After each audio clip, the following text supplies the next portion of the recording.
All right. Rockin' with Jammin is with Rick Lee of 10 Years After. How you doing, man? I'm feeling very good. And yourself? I'm doing actually great. Fantastic, actually. I think we might be getting out of the house soon. Probably. I hope so. Definitely hope so. Is that through lockdown or because of snow? A lockdown. Uh-huh. We're the same here. Yeah. Let's hope a couple months left. That's probably it. Yeah. Let's You hope. have snow where you are? Uh yes, yes. I'm about 2 feet. About 2 feet of snow. Yes. Oh, Definitely like, oh my. we managed about 2 inches the other day. Oh, really? So, congratulations on releasing the deluxe edition of Sting in the Tail. Tell me, what was it like writing the album? Oh, thoroughly enjoyed it because Chick Churchill, my friend from 10 years after for the last 50 odd years, he and I we'd never done what we call a collaborative recording. We'd done single tracks with the original band, but nothing that we actually worked together on the songs. So the way we did it was that Marcus Bonfanti, who's our lead guitarist and vocalist, he was like the hub because he's the chord man, and obviously he has to get to grips with the lyrics and make sure the keys are okay. So what we did was I went down to London to Marcus's little studio, and we wrote a good few songs between us. And then Colin Hodgkinson, who's the bass player, he went to Marcus and they wrote some other stuff, and then Chick went and they wrote some stuff. And then we went into rehearsal and we kicked it around and we polished it and we tweaked it and we honed it until we were happy with the final product. Um, and we wanted to make a radio friendly album, which I think we've done. The longest track on there is 6 minutes long. Just to give you an idea of what we used to do in the old days, the first 10 Years After album had a song on there called I Can't Keep From Crying Sometimes, which lasted 4 minutes long. And by the end of it, when we'd gone through several changes of lineup, it had ended up being 19 minutes long because we kept jamming in new bits. So we figured that this time we'd make a hopefully a radio listenable album. And I think that's what we've achieved. In your 50 year career, you've seen a lot of changes in the music industry. How different is it recording music now compared to when you first started out? Ah, um, well, when we first recorded on the very first album I was talking about a moment ago, it's called 10 Years After. We were in Decco's studios, number two studios in London, and we only had 4 tracks, what they call 4 track recording. It wasn't digital then; it was tape.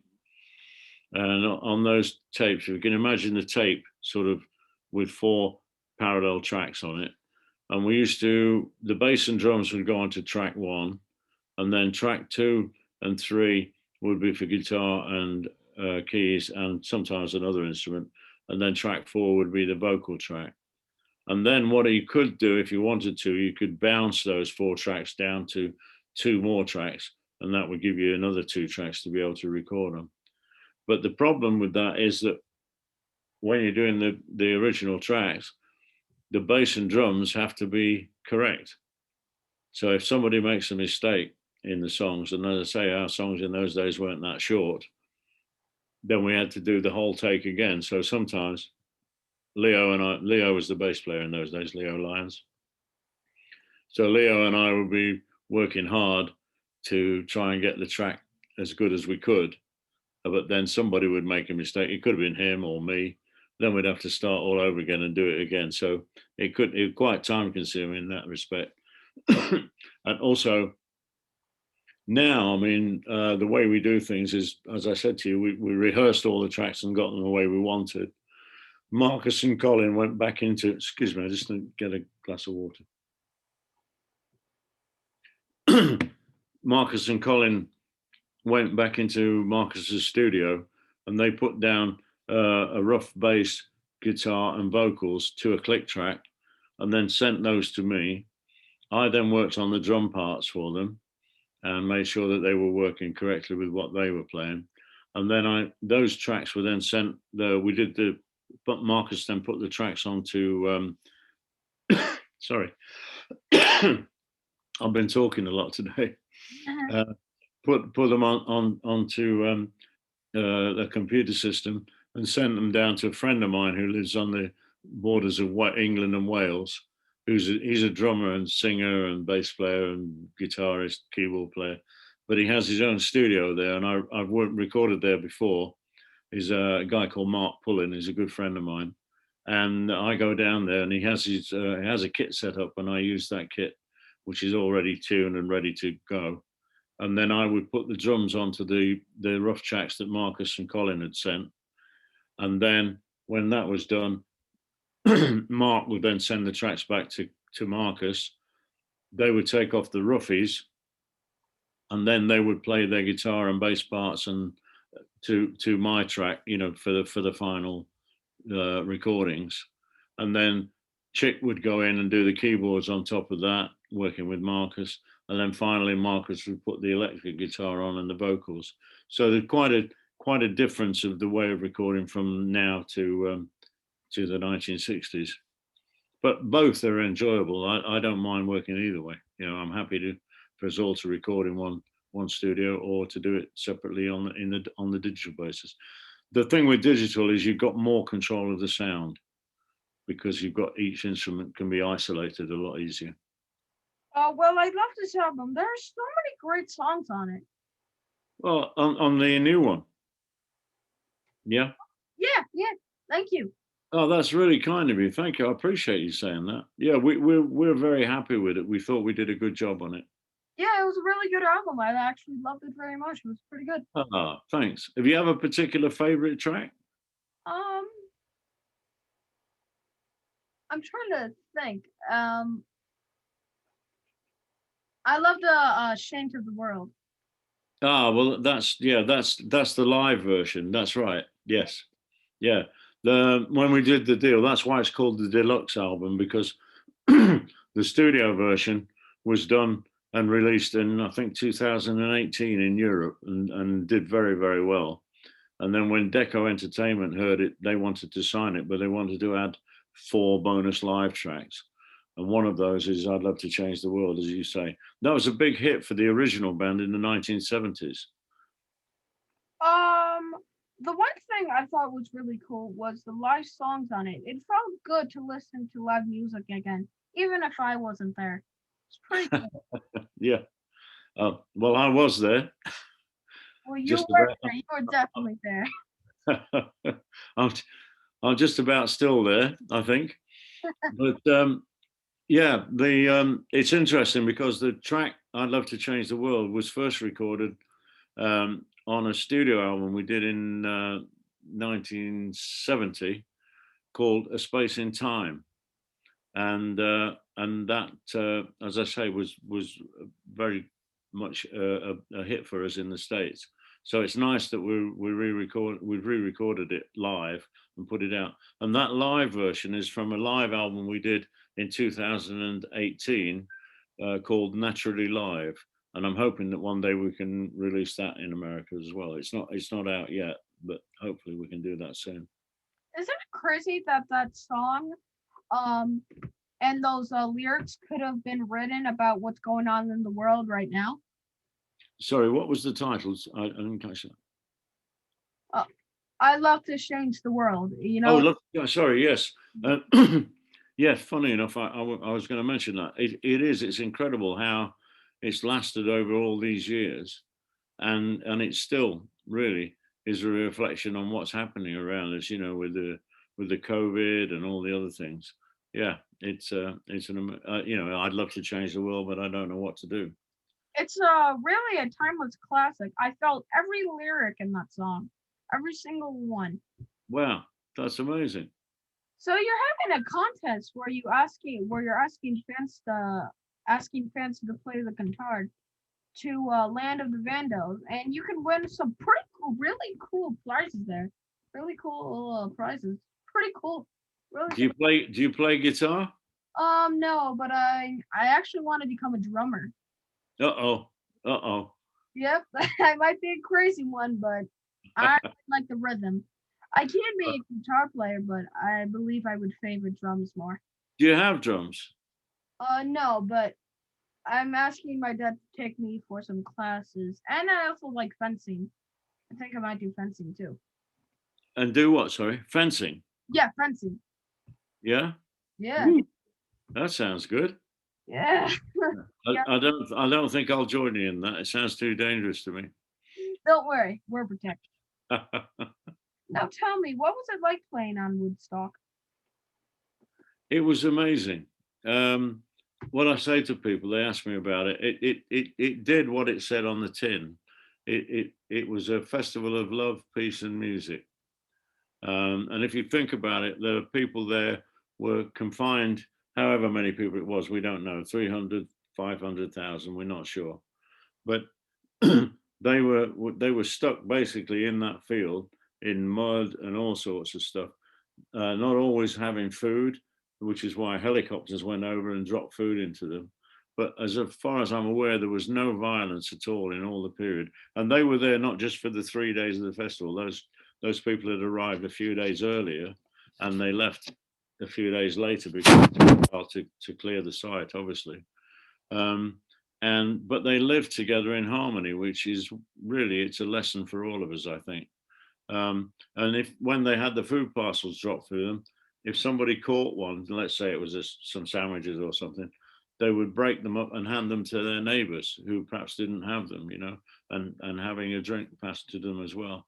Yeah, it was great. I mean, when we flew in by helicopter. We couldn't get within 6 miles of the place by car, so we went in by helicopter, and just when it flew over the site, it was just incredible to see that many people there.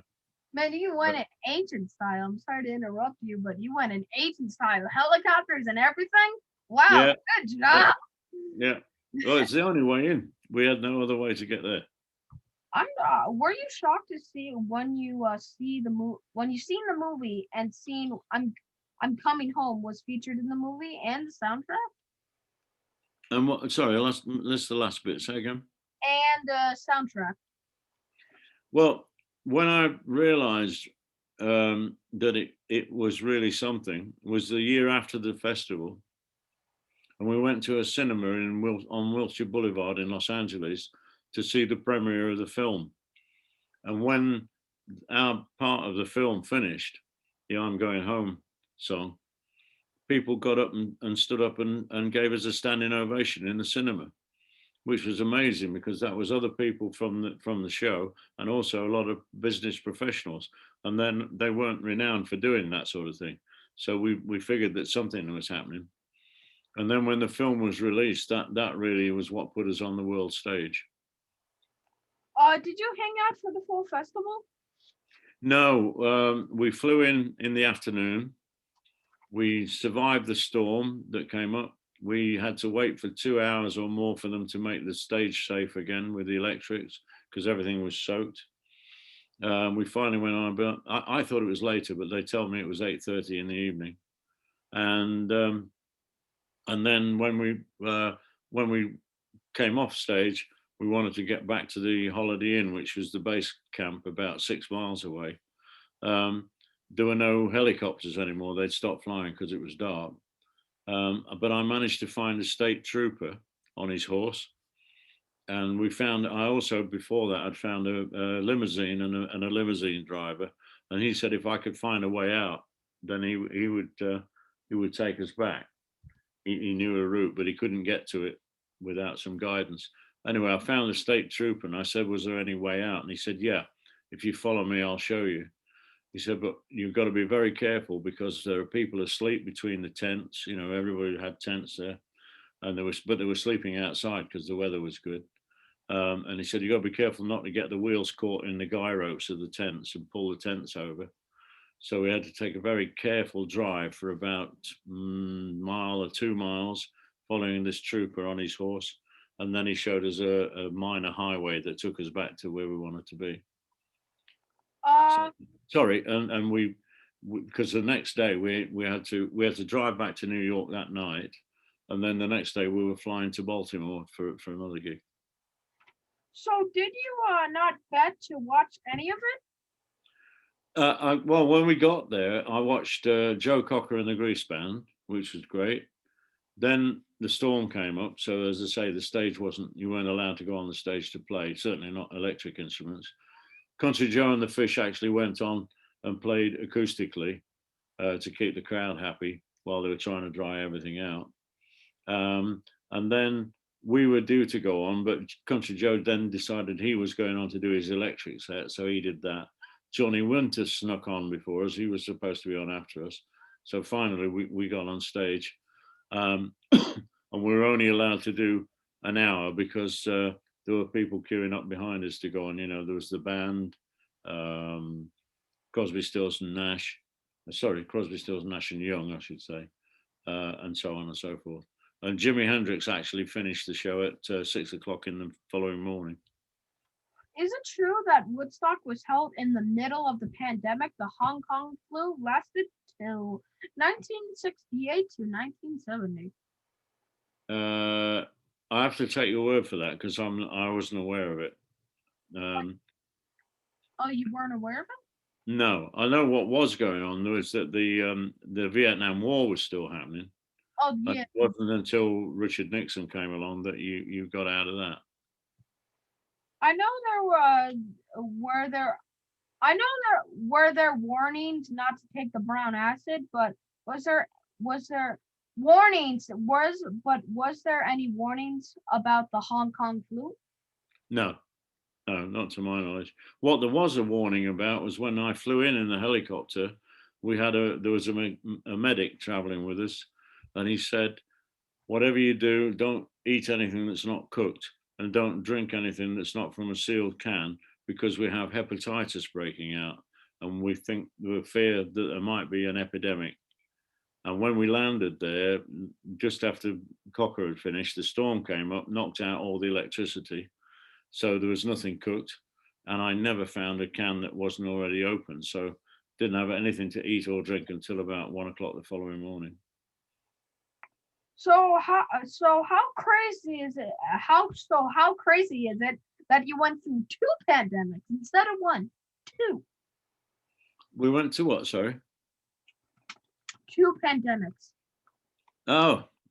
Yeah, I don't know. I've not been in anything like this one before, that's for sure. Yeah, definitely not. Have you ever got do you have the house craziness yet? I believe No. I've lived on my own for about the last 5 years, so it doesn't bother me, and I'm very, very busy. I'm still studying to do I passed my grade 2 jazz piano last year exam, and I'm studying for my grade 3 one now, which is hard work. It's a bit of a jump from 2. So I do that every day. I practice piano for half an hour. I'm trying to play guitar. I'm not very good at it, but I'm doing that. And I practice drums, of course. And then I have a lot of other things to do. I do most of the band's administration, so I have to take care of the office work on that sort of stuff. I do a fitness workout every other day. I do what's called HIIT, which is high intensity interval training. So I work out to keep the heart going and to keep the weight steady. So I'm a busy boy. Yeah, everybody's probably busy now. Yeah, Mm-hmm. You're a busy man. You sure are. Yeah, are you frying up with the lockdown? Yeah. Yeah. I might be going a little cuckoo, just a little bit. What are you doing to stop from going cuckoo? Interviews and just talking to people like you and talking. Oh, fantastic! Do you have to do Zoom schoolwork? Yes, I have to do Zoom schoolwork. Oh, don't sound so happy. No. No. I don't want to talk about it. Okay. Now how hard is it being a touring band and not knowing when you can get back on the road? Is it pretty hard?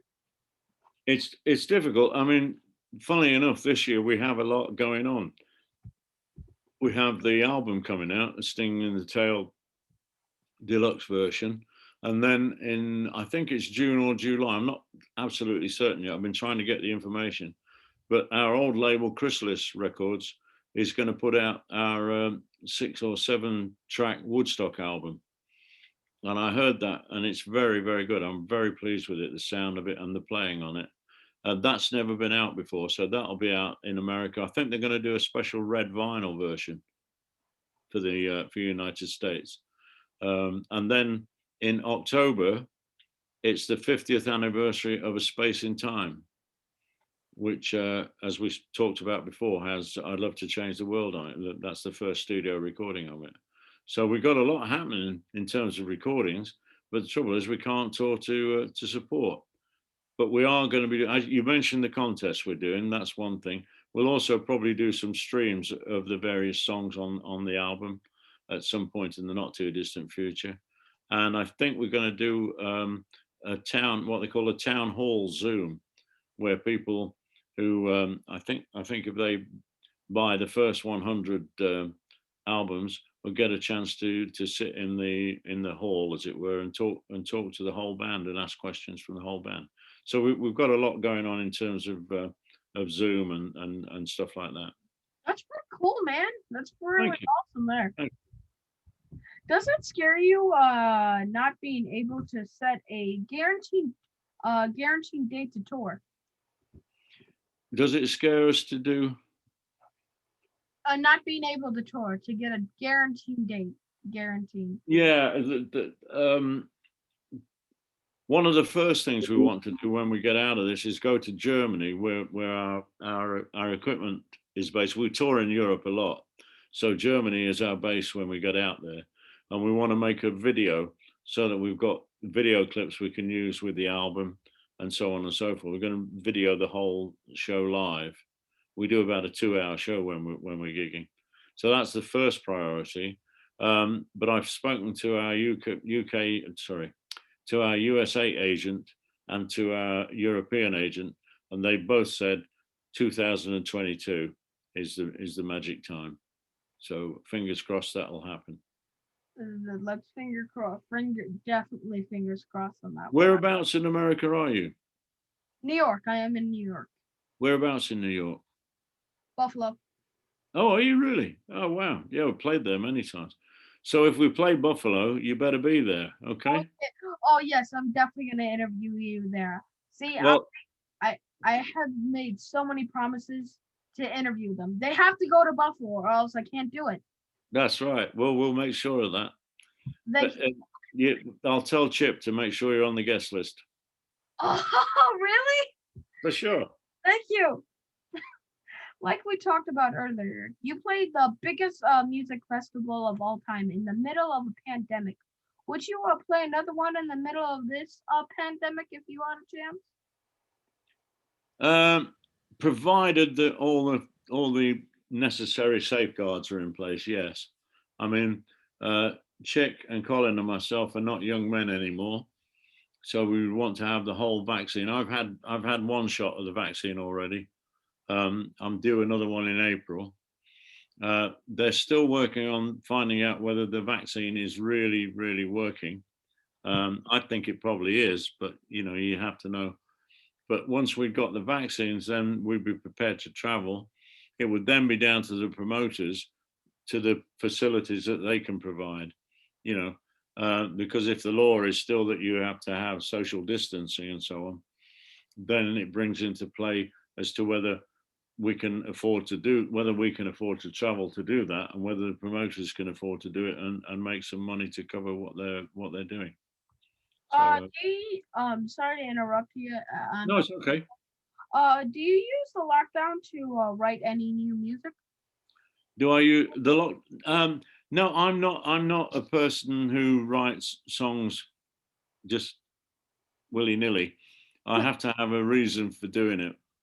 And but we're talking about making a new studio album, and I've already written a few ideas down for that. So, and it's going to go back to the kind of bluesy stuff we did on the first 2 albums, on 10 Years After and on Dead. So when that happens, then I'll be fully involved in it. Yeah. But what I do have on hold is do you know I have an autobiography Yeah, available? yeah. Okay. It's called From Headstocks to Woodstock. I have actually started writing the second version, the second part of it. Whether I'll get it finished in my lifetime, I don't know, but I hope I will. And I've also got a novel on standby because I like writing books. So, but at the moment, I'm so darn busy, I have not had a chance to do that. Well, what's the novel about? Oh, well, the working title is Obsession, Oh, and it's about I guess it's about a romance, but it's a romance that goes wrong and turns into very strange things. oh, is it like they break up, but then one of them just keeps stalking the other one? Is it like that? I'm not absolutely sure yet because I don't know. I wrote it as a film script many years ago, and I'm using that, but I've got a feeling that the ending will probably change. Mm. So I can't tell you the answer to what you just asked me. Sorry. What do you think of social media? Do you like it? What do I think of? Social media. What media? Social. Oh, social media. Well, it's like everything. There's good and bad about it. I don't like the trolling thing, where people just abuse other people because they can get away with it verbally, and of course that also sometimes happens into real life as well. With kids at school and that kind of thing. That is not a good thing. Yeah. Um, the bonus for us right now, for example, is that we can use social media to promote what we're doing. Because a lot of people can see it at one time, which is excellent. We did a streaming concert in November last year in New York, actually. Do you know? Have you heard of Soho Johnny? Yes. Yes. Right. Well, Soho Johnny has a couple of foundations, and he wanted to raise money for that, so he put on a virtual concert, and they asked us to perform "I'd Love to Change the World" on that, which we did. We closed the show. It's the first time they'd done that, and they had 10,000 streams, which was brilliant. And some of those people were from Japan, so that was a very good exposure for us. And I think we'll be doing more of that sort of thing for the rest of this year, just to keep the name alive and let people know what we're doing. So, in that respect, social media is a real bonus for us. But as I said, I don't like the other side of it. You know, When you first started out, did you ever imagine would you have to be talking to fans this way? what we had would talk to fans this way. No, I mean there was no clue. You might do a radio interview, but you had to go into the radio station to do it. I mean, now I can do that on Zoom. I did a radio interview just before I met you, and that was done on Zoom. I mean, it was only audio, but that's the way of the world now. I teach a lot of drums. I was just thinking when you said you want to be a drummer, maybe you could Zoom me and I'll show you a few things. That would be amazing, really. Thank you. But Yeah. have you got sticks? Yes. Yeah. Marky Ramon gave me some. Ah, very good. So there's a thing we could maybe do in the future. We need to talk to Chip about that and maybe set it up.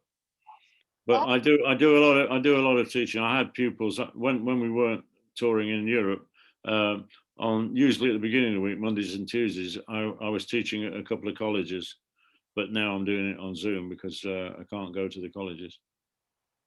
back in the day, before you could just throw out some news about the band or a song or whatever, what did you have to do?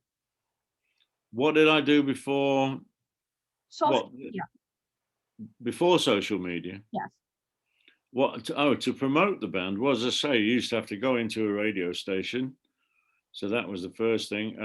You would do press interviews when we lived in London. We used to meet journalists, and they would do an interview with us and then write about it in their newspaper or the music paper. Um, the other thing would we do telephone interviews, that sort of thing. That's the best you had. So you wouldn't reach as wide an audience as you do with social media. That's for sure. Uh, what's your favorite memory from playing the show, by the way? What's what? Sorry. Your favorite memory from playing the show? Favorite memories from playing a show? Oh God, there's lots of them. The best memory, of course, is the reaction of the audience. And if you go down really well and you get an encore, then job done. I'm gonna have to run in a minute. I've got another interview in about 5 minutes, so I have to be careful. All right. What was your worst? What was what? Your worst. Oh, oh God. Well, it wasn't the worst, but I don't know what the worst would be actually. But the most unnerving thing happened at Woodstock, which was the guitars wouldn't stay in tune, and we had to start "Good Morning Little Schoolgirl" about 3 times or 4 times, because in between we had to retune the guitars. So that's a little embarrassing in front of 300,000, 400,000 people. But if you're in a club, for instance, you can get away with it. It's not so critical. Nothing really bad, like maybe Bruce Lee. You maybe got into a little fight with your brother. No, he wasn't my brother. Alvin was not related to me. Oh, No, no. We never got violent. We had words now and again, but never violent. uh, No. Actually, I did have a fight with Leo in Germany. oh, One. really? What was Yeah. Oh, it was just some stupid thing. I think we both got drunk and started having a go at each other, and it developed into a fight, which wasn't a very good idea at all. I would love to see a video for Two Lost Souls. You'd like to see a video of? Two Lost Souls. Oh, wow. Okay. Well, if we record the whole set, I'll try and get that in there. We don't do that in the set at the moment, purely because Marcus plays a guitar, but he also plays harmonica. So it's very hard to do the solos, you know. But I'll talk to him about that. And maybe we can do that. What's next for you? Go on. What's next for you? Well, all of the things I've outlined, you know, we're going to try and do a new studio album, but whether we can get together in the studio is another matter. But that's really what we're working on. We will have a new album before the end of the year with a bit of luck. How do my followers follow you? How what? How do my followers follow you? My followers follow you. We have a website, 10-years-after.co.uk. For my book, you can go there, and then there's a flyer which directs to another website to get it. If you go to the other website, which is rickleetya.com, that's spelled RIC, no K, LEETYA.com. And if you go on there, you can ask for a dedication in the book. It is available on Amazon, but you won't get a dedication. I really have to run. I'm sorry. Just one more question, and then I'll just end the interview right here. All right. And they can get the new album and all your cool merch there. There's a flyer on the official website, on the 10 Years After one, which directs you to Deco Entertainment. And if you go to Deco Entertainment, that's DEKO entertainment.com, you can find all the stuff for the new album on there, the whole works. All right, this is it. All right. So thank you for being on my show. Thank you so much, actually, for being on my show. And I hope the next time we talk is at maybe the Zoom meeting about the drum lessons, or maybe at the backstage of one of your shows. Dude, you are a legend. Thanks for being. Sounds good to me. Yeah, great to meet you. Great to meet you. Look after yourself and stay safe and well. Stay safe and well. Elbow. Elbow. Bye. All the best. Bye. Peace. And love. And love. Yeah, peace and love. Peace.